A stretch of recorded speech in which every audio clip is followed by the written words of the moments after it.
Bismillahirrahmanirrahim. Assalamualaikum warahmatullahi wabarakatuh.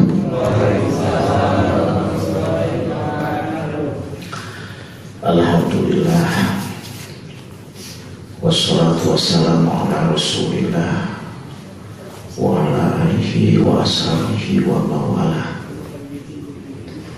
Asyhadu an la ilaha illallah wahdahu la syarikalah wa asyhadu anna sayyidana wa maulana Muhammadan abduhu wa rasuluhu alladzi la nabiyya ba'da. Allahumma sholli wa sallim wa barik ala sayyidina Muhammadin wa ala ali sayyidina Muhammad. Amma ba'du. Ayyuhal hadiruna wal hadirat, ittaqullaha haqqa tuqatih wa la tamutunna illa wa antum muslimun. Ibu hadirin, bapak-bapak yang saya muliakan dan Allah muliakan, yang saya cintai dan saya hormati. Alhamdulillah atas izin Allah, atas pertolongan Allah Subhanahu wa Ta'ala, kita semua bisa bertemu lagi di tempat yang mulia ini, bisa silaturahim di tempat yang kita cintai ini. Kita bisa menghadiri lagi undangan Allah Subhanahu wa Ta'ala. Insyaallah, semoga Allah menjadikan takdir ini adalah sebagai rangkaian amal ibadah yang soleh. Semoga Allah jadikan saat ini dijadikan sebagai kendaraan bagi kita semua untuk sampai di tempat yang diridhoi oleh Allah, yakni Jannatul Ain, ya, surga Allah Subhanahu wa Ta'ala yang mungkin selama ini kita nantikan. Pada kesempatan ini seperti biasa kita mengkaji atau membaca, ya, atau kita juga bisa memperlihatkan bagaimana sikap dan pendirian seorang waliullah, seorang kekasih Allah, yaitu Syekh Ibnu Athaillah. Beliau itu adalah seseorang ulama sholihin wa mujahidin at-tahirin yang pantas kita ikuti, yang pantas kita diamalkan, gitu, mengamalkan apa yang ditulisnya, apa yang dikarangkan oleh beliau. Di dalam Shafifah 49 beliau al-alim al-alama menuliskan anta hurun mimma anta anhu aisun wa abdun lima anta lahu tamiun. Anta hurun, kau adalah merdeka, mimma anta, dari sesuatu, aisun, yang diputuskan, wa abdun lima anta lahu tamiun, dan seorang abid yang selalu mengharapkan, menghayalkan sesuatu di dalam hatinya. Di dalam maqalah ini, sebelum kita menjabarkan secara rinci lagi, di sini ada dua kalimat yang harus dikenal dulu. Yang pertama yaitu anta hurun, hurun. Yang kedua abdun. Ini kata hurun atau kalimat hurun ini, kalau bahasa kita ini adalah merdeka. Merdeka di sini artinya bebas, melangkah kemanapun, tidak ada paksaan dan tidak ada tekanan dari pihak lain. Itu secara garis besarnya arti daripada hurun.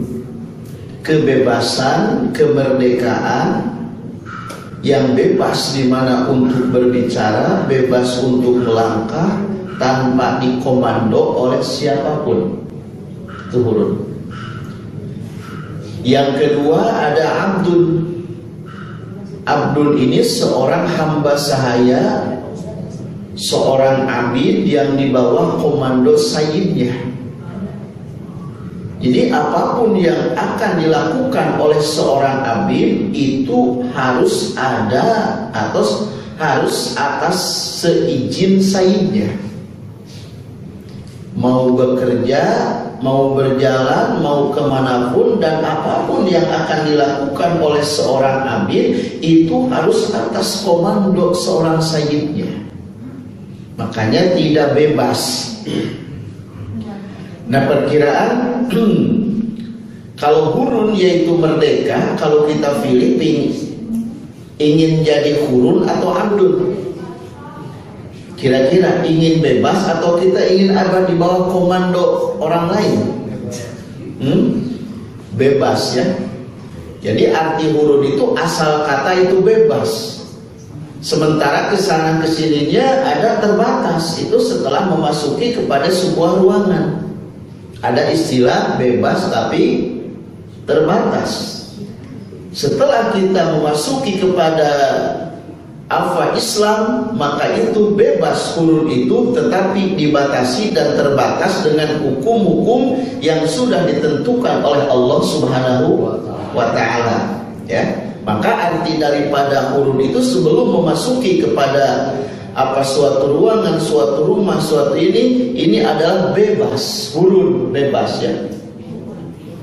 Maka kebebasan ini adalah kemerdekaan ini ada yang merdeka lahiriah dan batiniah. Ada yang lahirnya merdeka, ada batinnya merdeka. Lahirnya tidak merasa tertindas dan tidak merasa terpaksa melakukan sesuatu apapun.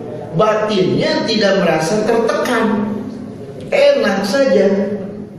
Nah, ini lahir dan batin ini merdeka. Ya. Ada pula orang yang lahirnya ini bebas, merdeka, tapi batinnya tertekan. Ini bisa sakit apa? Sakit stroke ya. Iya, asma. Ya. Lahirnya kita bebas, jalan sini, jalan sana, kerjain ini, kerjain sana, ini bebas melakukan apa saja, tetapi aneh hatinya tidak tenang, tertekan dan merasa ditekan. Lahirnya capek, hatinya lahirnya bebas, tapi hatinya tertekan. Kira-kira kita milih yang mana?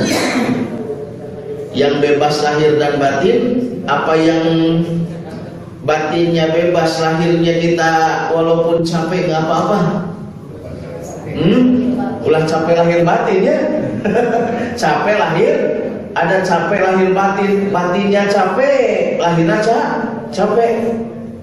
Kayak orang mau lahirnya mau menendang nggak bisa, hatinya kesal. Itu kan lahir batin itu.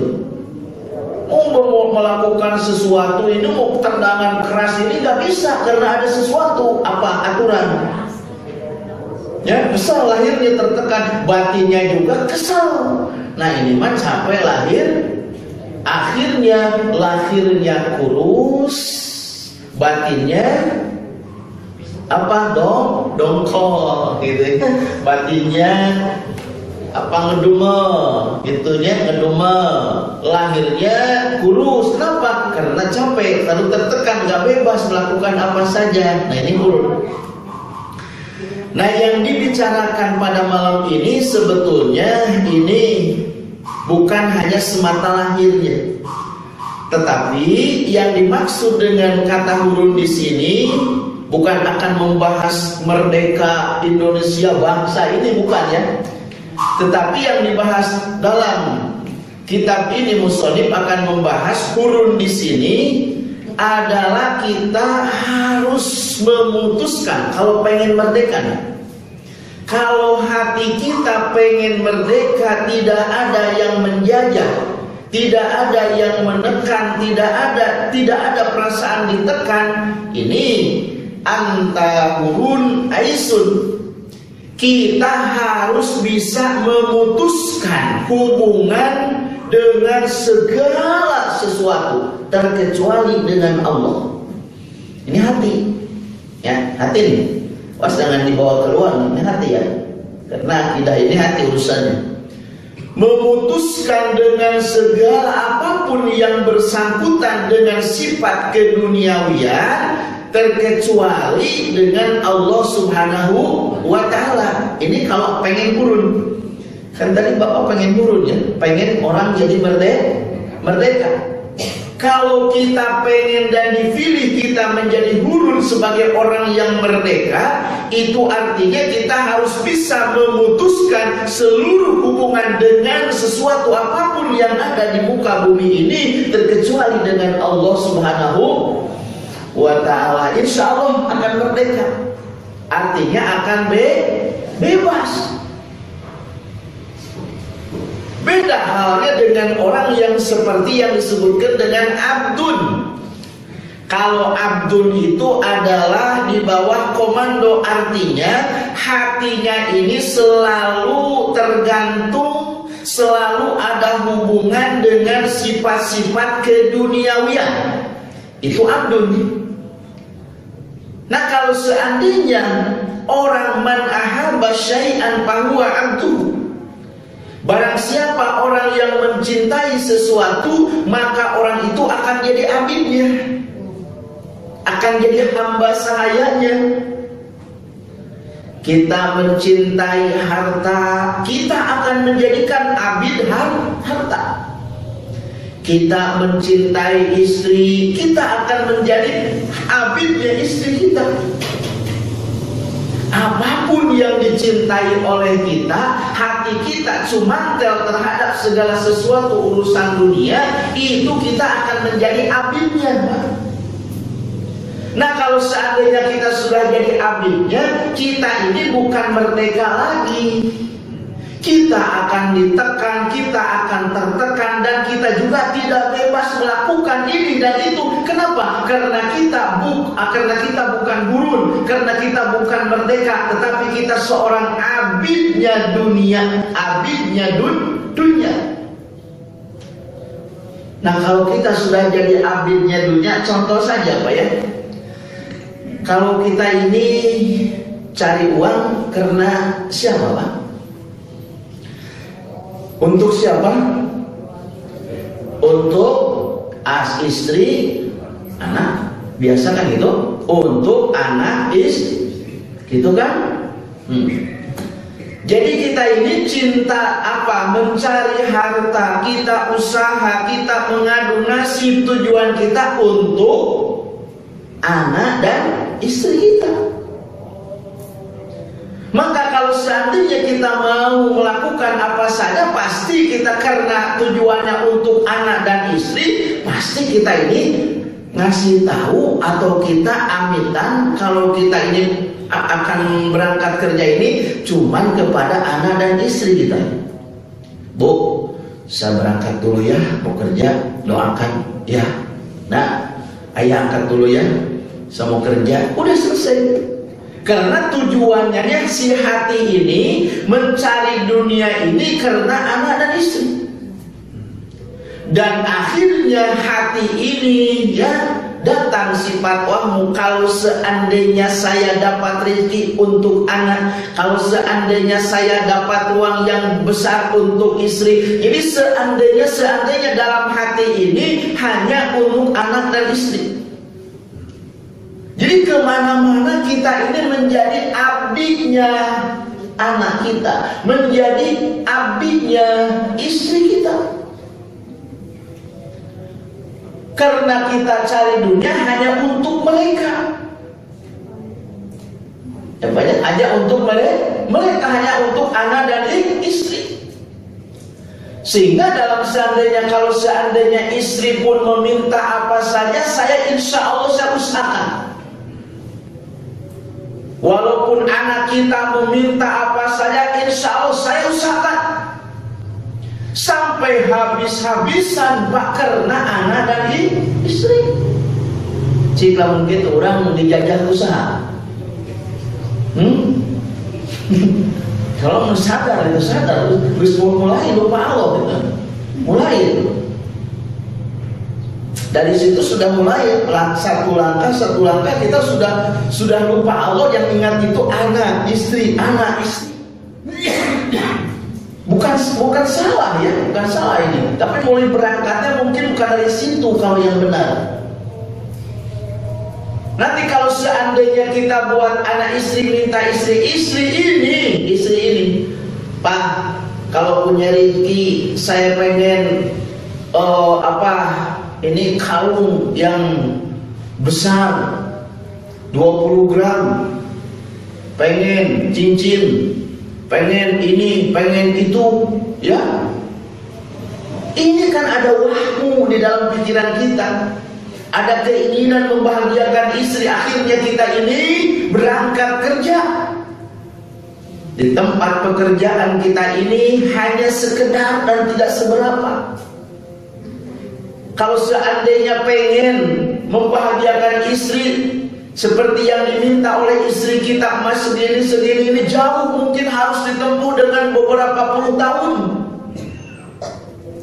Tetapi kita keinginan ini karena sayang sama istri, cinta sama keluarga, bagaimana sih caranya supaya ini cepat kita dapat uang yang banyak? Ini mulai Pak, mulai jauh dari Allah, mulai jauh. Karena kita jadi abidnya istri kita, jadi abid anak kita ini mulai. Tadi kita ini berangkat ini karena anak dan istri sewajarnya. Ini ada permintaan. Karena kita sudah kagum sayangnya terhadap istri kita, terhadap anak kita, apapun yang diinginkan oleh keluarga harus dan wajib tercapai. Begitu dalam hatinya. Ini tertekan. Ini berangkat kita kerja menjadi tertekan, Pak. Dijajah, tertekan kita ini dengan dunia melalui istri dan anak. Waduh, kalau tidak dapat gimana ya? Kalau tidak bisa membahagiakan istana dan istri gimana ya? Jadi kita tertekan, Pak, lupa Allah. Mau berangkat juga hanya kepada anak dan istri, belum sholat Tuhannya. Tidak bermohon dan memohon kepada Allah, hanya anak dan istri lah yang kita sebut. Akhirnya kita melakukan apa saja demi kebahagiaan anak dan istri. Maka terjadilah orang-orang di atas sana menjadi koruptor, korupsi, ya, melakukan apa saja yang tidak boleh dilakukan, gitu, memanipulasi, menipu dan lain sebagainya. Itu apa? Tadinya ini jadi budak siapa? Jadi budak anak dan istrinya. Anaknya pengen motor yang harganya 200 juta. Nanti nak ya, kalau bapak punya rezeki, ayah beliin. Padahal itu gajinya jauh. Mungkin harus berapa 200 juta itu harus berapa puluh tahun.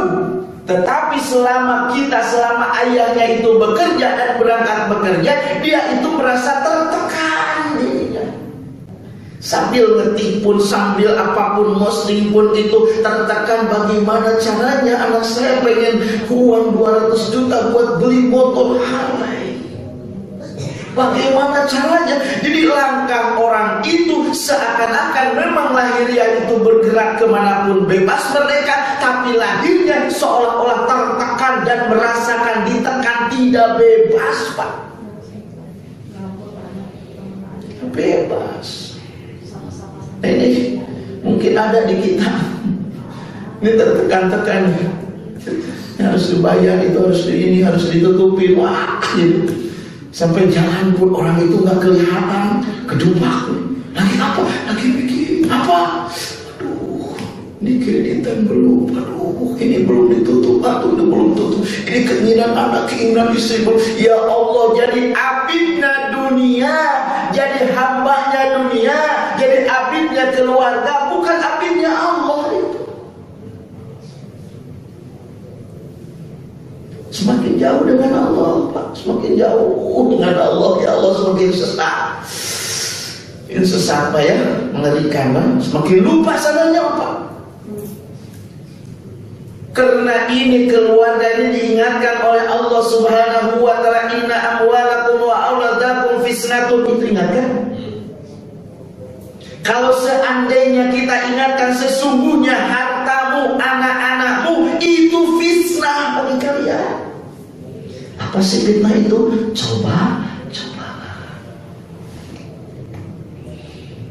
Cobaan orang yang beriman dihadapkan dengan cobaan mempunyai anak dan istrinya, kemudian anak dan istrinya tadi itu serakah, tamak dan sebagainya, akhirnya mempengaruhi keimanan sang suaminya.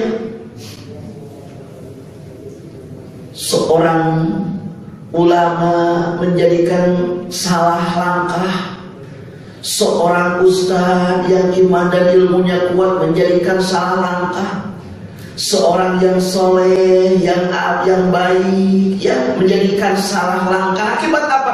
Akibat mendapatkan fitnah di keluarganya istri. Apalagi dalam surat apa itu dinyatakan oleh Allah, la tulhikum amwalukum wa auladukum an dzikrillah. Itu ayat. Awas Bapak Ibu semuanya, berarti itu sesungguhnya hartamu, anak-anakmu jangan sampai merusak hubungan kita dengan Allah. Ya, hartamu, pekerjaanmu, bisnismu, dagangmu, kantormu, usahamu, uangmu, rumahmu, istri dan anakmu, itu jangan sampai merusak hubungan kita dengan Allah. Itu caranya.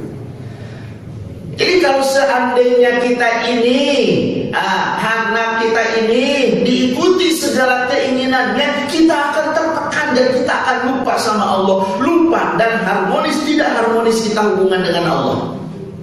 Biasanya subuh itu, ya, sholat, menunggu duha, sholat isya, sholat duha. Sekarang jadi tidak. Kenapa? Karena dalam otak dan hatinya sudah terbelenggu, sudah tertekan dengan keinginan keluarga yang mungkin tidak bisa diperjuangkan dengan mudah karena keinginannya melambung.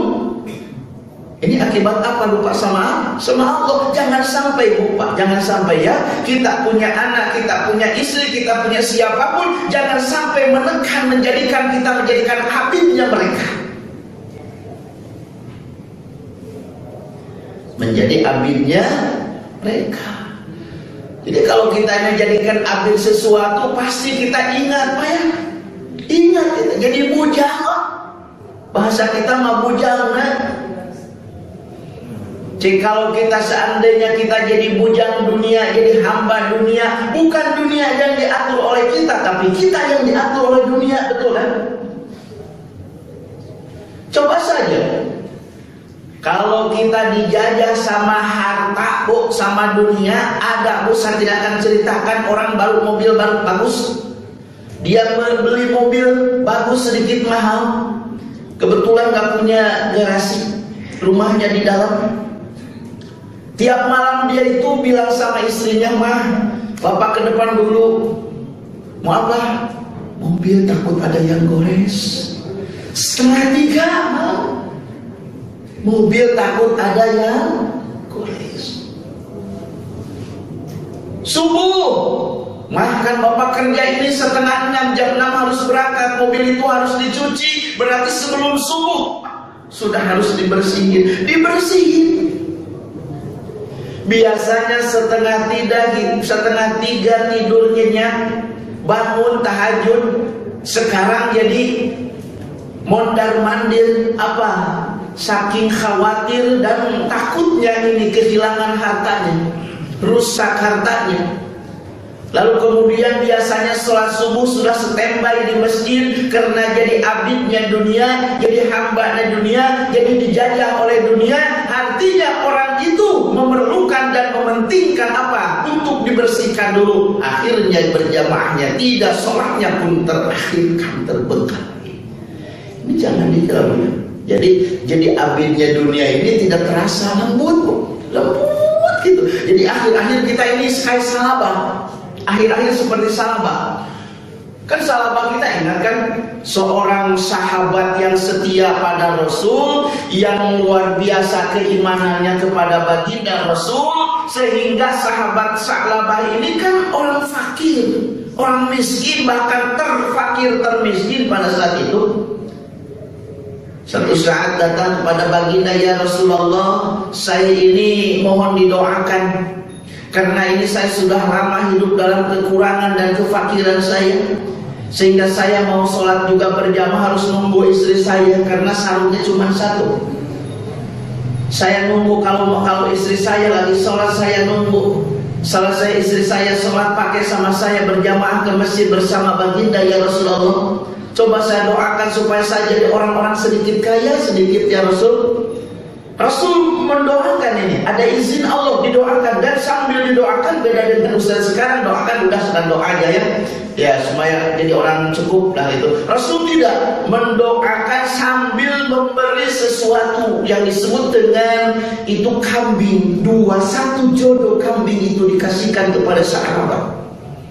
Nih sahabat, ini urus, ini gembala, tapi catatan kamu jangan lupa sama Allah dan jangan lupa sholat berjamaah. Ya baginda terima kasih dan melepas. Pulang, salamah pulang, itu satu hari biasa aktif. Ke masjid aktif. Ya, yang namanya pertolongan Allah melalui ujian itu, harta itu sebagai fitnahnya ya, harta itu sebagai fitnah. Mulailah Sa'labah itu karena jadi hamba dunia, mulai hamba Allah jadi hamba dunia, mulai jadi abidnya Allah jadi abidnya dunia. Baru dua itu mulai anak beranak sampai itu ada 10, 20, 30, mulai itu goyang imannya, Jadi kita lihat Sa'labah, nggak tahu terjadi kepada kita juga. 20 kambing digembalain, 20, 30, 40, ya Allah ya Karim. Akhirnya Sa'labah itu mulailah berjamaahnya itu nggak keburu berjamaah. Ya, kemana Sa'labah? Oh ini lagi di jalan. Oh masih sampai ke masjid, ikut berjamaah. Lama-lama Sa'labah hari demi hari ini Sa'labah semakin lama semakin banyak, semakin sibuk, semakin disibukkan dengan hartanya, dengan kambingnya. Maka Sa'labah itu berjamaahnya patah, tidak pernah. Ya Allah, na'udzubillah, subhanallah. Ini takut terjadi kepada kita kalau seandainya kita diberikan kemajuan dari jualan kita, dari toko kita, dari sablon kita, dari apa tukang apa kita, ini bisa jadi bahaya ya. Ya.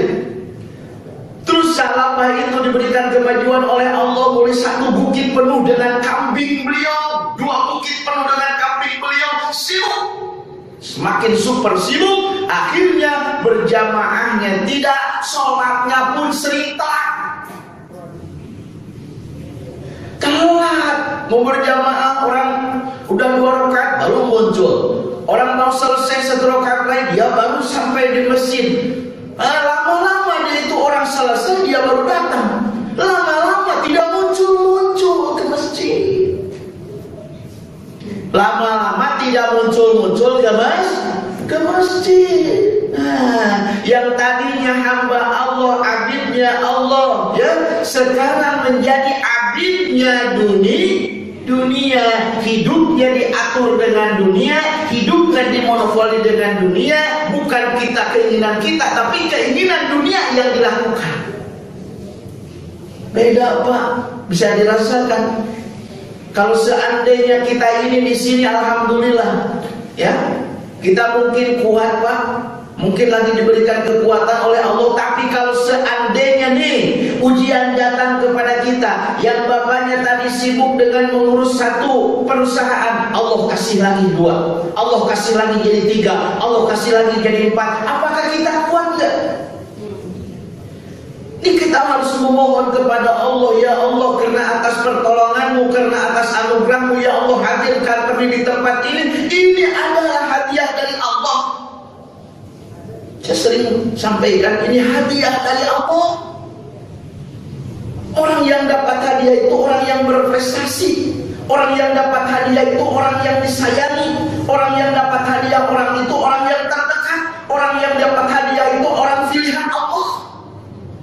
Nah, ini bapak ini ibu-ibu sedang dapat hadiah dari Allah. Qul bi fadlillahi wa bi rahmatihi fa bidzalika falyafrahu. Kita dapat hadiah dari Allah. Hadiah apa? Hadiah takdir yang luar biasa bagus kalau dibandingkan dengan dunia. Ini hadiah dari Allah. Berarti kita ini salah satu yang tadi, apa kita dekat dengan Allah? Apa kita sedang disayang oleh Allah? Apa kita pilihan Allah? Apakah kita ini berprestasi di mata Allah? Itu mungkin salah satunya kita ini dapat itu. Yang jelas kita bersyukur kepada Allah bahwa ibu dan bapak semuanya sedang ada di dalam rahmat Allah Subhanahu.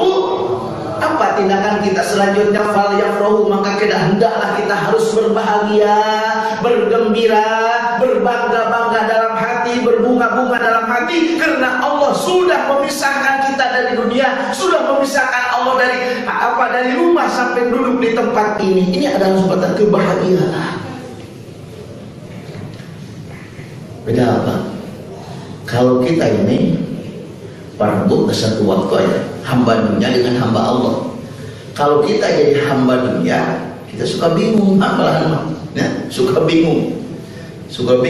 Adzan sudah selesai, bahkan keperluan ada, wah ini bingung banyak. Kita hamba Allah, hamba dunia nih. Ya, di situ kita hamba Allah, hamba dunia nih. Ya Allah, ya Karim, ya Rahman, ya Rahimnya. Jadi hamba Allah itu adalah orang-orang yang senantiasa bisa memutuskan apanya? Memutuskan hubungan hatinya dengan segala sesuatu terkecuali dengan Allah Subhanahu. Kalau kita mengadakan hubungan dengan apa saja yang sifatnya dunia, akhirnya kita ini akan menjadi hamba dunia. Kata ibu, kalau begitu mah aku jangan punya rumah, jangan punya istri dan anak. Nah, bukan jangan. Karena itu sebuah perintah Allah Subhanahu wa taala, tetapi kita ini memutuskan itu secara batin. Jangan sampai kita ini lupa sama Allah Subhanahu wa taala. Kita tidak boleh mengejar dunianya karena dunia ini fana. Kita tidak boleh mengejar hal-hal sifat dunia karena ini dunia singkat sekali. Tuh, singkat sih perjalanan dunia, singkat sekali. Ya Allah, ya Karim, cuman berapa tahun kita ini berada di dunia ini? Paling lambat kita ini kalau panjang umur ini kita hanya 70-80 tahun. Ya Pak? Terlalu singkat harus melakukan ibadah, terlalu singkat harus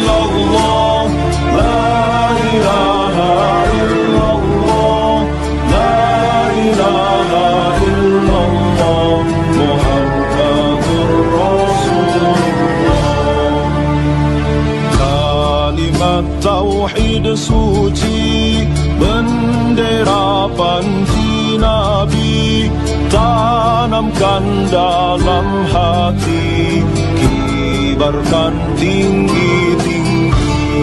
La ilaha illallah, la ilaha illallah, la ilaha illallah, Muhammadur Rasulullah. Dengan bendera suci bersama panji Nabi, ayo jaga NKRI dari para pembenci. La ilaha illallah, la ilaha illallah, la ilaha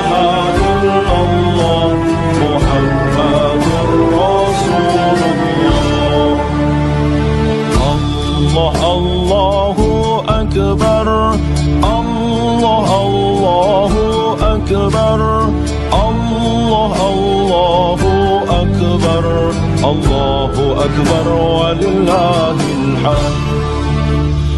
La ilaha